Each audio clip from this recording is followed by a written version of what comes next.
नमस्कार दोस्तों, मेरा नाम है आयुष और आज के इस वीडियो में हम बात करने वाले हैं HCL टेक्नोलॉजीज लिमिटेड के बारे में, जो कि इंडिया की थर्ड लार्जेस्ट आईटी कंपनी है। आप में से मेरे ख्याल से लगभग सभी लोग जानते होंगे कि भाई HCL टेक्नोलॉजीज क्या कंपनी है, क्या करती है। सभी लोग जानते हैं आईटी कंपनी है, तो आज हम इसी बारे में बात करने वाले हैं। इस वीडियो में मैं बताऊंगा आपको इस कंपनी के एक ब्रीफ फंडामेंटल एनालिसिस के बारे में। हम इनकम स्टेटमेंट देखेंगे, कैश फ्लो स्टेटमेंट देखेंगे, एक छोटा सा रेशियो एनालिसिस करेंगे और वैल्यूएशन पे नज़र डालेंगे पीयर एनालिसिस करके। और लास्ट में मैं आपको चार्ट्स के ऊपर बताऊंगा, चार्ट्स रीड करके, कि भाई इस स्टॉक में अभी कोई बाइंग बनती है कि नहीं। अगर आपके पास ये स्टॉक ऑलरेडी रखा है तो ये क्या सही समय है इसको होल्ड करने का, कि आपको सेल कर देना चाहिए। इन्हीं सारी चीज़ों के बारे में हम बात करेंगे इस वीडियो में। तो अगर आपने हमारे चैनल को अभी तक सब्सक्राइब नहीं किया है तो प्लीज़ सब्सक्राइब करें हमारे चैनल को और लाइक कीजिएगा इस वीडियो को अगर वीडियो पसंद आता है तो। अब अगर हम बात करें HCL टेक्नोलॉजीज़ की, तो अभी जो इसका करंट प्राइस है वो 922 रुपये 60 पैसे है दोस्तों। और यहाँ पे अगर मैं टिकर टेप की इन्वेस्टमेंट चेकलिस्ट पे एक नज़र डालूँ तो आप यहाँ पे देख सकते हैं कि जो स्टॉक है वो ओवर वैल्यूड है। टिकर टेप के अनुसार FD से अच्छे रिटर्न्स दिए हैं स्टॉक ने, ऐसा दिखा रहा है। जो डिविडेंड है स्टॉक वो भी बहुत अच्छा प्रोवाइड करता है और एंट्री पॉइंट के लिए अच्छा टाइम है। ये एक टेक्निकल एनालिसिस का इंडिकेटर है एंट्री पॉइंट, जहाँ पे ये चीज़ बुलिश बता रहा है टिकर टेप के अनुसार, और किसी भी प्रकार का रेड फ्लैग नहीं है इसमें, क्योंकि जो डिफ़ॉल्ट की प्रोबेबिलिटी है वो कम है। तो अगर मैं इस इन्वेस्टमेंट चेकलिस्ट में से देखूँ तो इसमें पाँच में से 4 पॉइंट्स मिल रहे हैं HCL टेक्नोलॉजीज़ को। अब अगर मैं इसके मार्केट कैप की बात करूं दोस्तों, तो इसका जो मार्केट कैप है वो 2,40,000 करोड़ रुपए है दोस्तों।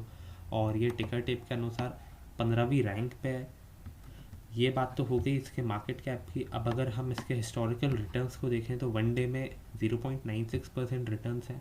अगर हम वन वीक की बात करें तो 2.5% रिटर्न्स हैं। वन मंथ में इसने 10.60% के रिटर्न्स दिए हैं। वन ईयर में 61% के रिटर्न्स दिए हैं दोस्तों। बहुत अच्छा गया है ये पिछले एक सालों में।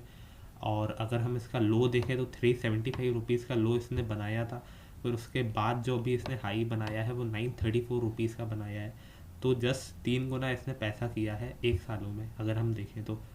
अगर हम 5 साल की बात करें तो जो रिटर्न्स हैं वो 113% दिए हैं इस स्टॉक ने। और दोस्तों ये जो स्टॉक है ये डिविडेंड भी बहुत प्रोवाइड करता है, तो ये जो रिटर्न्स हैं वो 113% से ज़्यादा है दोस्तों। अब ये बात तो हो गई इसके रिटर्न प्रोफाइल की। अब हम देखते हैं इसके की मैट्रिक्स को। और अगर हम पी रेशियो को देखें यहाँ पे, तो पी रेशियो 22.63 का है। Price to book value ratio 4.86 का है। और वहीं अगर हम सेक्टर का पी रेशियो देखें एवरेज, तो वो 28 के आसपास है। उसके हिसाब से मेरे ख्याल से जो ये स्टॉक है थोड़ा सा सस्ता है अगर हम सेक्टर से कंपेयर करें तो। सेक्टर का price to book value ratio 7.15 का है। तो यहाँ पे भी आप देख सकते हैं कि थोड़ा सा अंडर वैल्यूड है स्टॉक, ऐसा हमें देख के समझ में आ रहा है। अब अगर हम एक पीयर कंपैरिजन वाला एनालिसिस करें तो आप देख सकते हैं यहाँ पे आईटी जो कंपनीज है उसमें से 7 सबसे बड़ी कंपनीज यहाँ पे मैंने लगा रखी हैं, जिसमें कि TCS सबसे बड़ी है, नंबर 1 पे आती है, जिसका मार्केट कैप भी बहुत ज़्यादा है। इन्फोसिस सेकेंड नंबर पे है और थर्ड पे HCL टेक्नोलॉजीज आती है। तो यहाँ पे अगर हम ध्यान से देखें दोस्तों, तो जो इसका पी रेशो है HCL टेक्नोलॉजीज़ का वो 20 के आसपास इसमें दिखा रहा है screener.in पे। और अगर हम बाकी सारी कंपनीज का पी रेशो देखें तो यहाँ पे सबसे कम पी रेशो HCL टेक का ही है। और अगर हम रिटर्न ऑन इक्विटी की बात करें तो वो भी बहुत अच्छा है, 23.66% रिटर्न ऑन इक्विटी है।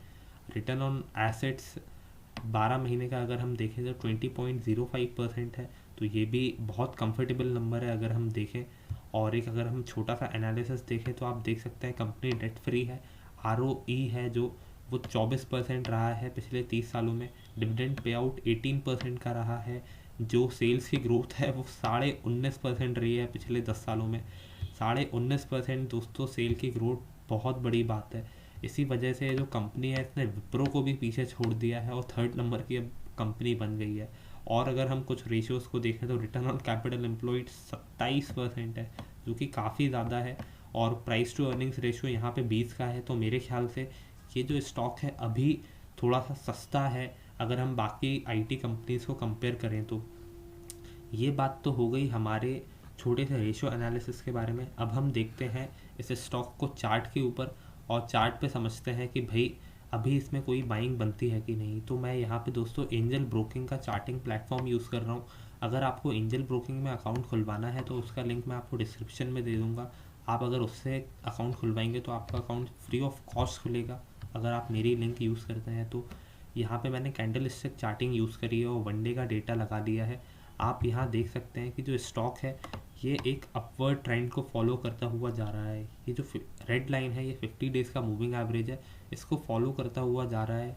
अगर मैं इसके नियर टर्म सपोर्ट की बात करूं तो यहाँ पे सपोर्ट है 847 रुपीज़ के लेवल के आसपास, और अभी जो स्टॉक है वो 922 रुपये के आसपास ट्रेड हो रहा है। यानी कि इसने अपना जो हाई है उसको ब्रेक कर दिया है दोस्तों। तो मेरे ख्याल से अभी तो इसमें कोई बाइंग बनती नहीं है क्योंकि इसने अपना हाई जो ब्रेक कर दिया है। लेकिन अगर आपके पास ये स्टॉक रखा हुआ है तो आप इसको डेफिनेटली होल्ड करें, क्योंकि अगर आप इस लेवल पे ख़रीदेंगे तो हो सकता है आपके जो रिस्क के चांसेस हैं वो थोड़े से बढ़ जाएँ। अभी ख़रीदना इसको थोड़ा सा रिस्की रहेगा। अगर ये करेक्शन होकर 850 के लेवल के आसपास आता है तो आप इसको डेफिनेटली ख़रीद सकते हैं दोस्तों। तो ये था आज का छोटा सा एनालिसिस HCL टेक के बारे में। अगर वीडियो अच्छा लगा हो तो लाइक कीजिएगा इस वीडियो को, सब्सक्राइब करिएगा हमारे चैनल को, and thank you for watching this video.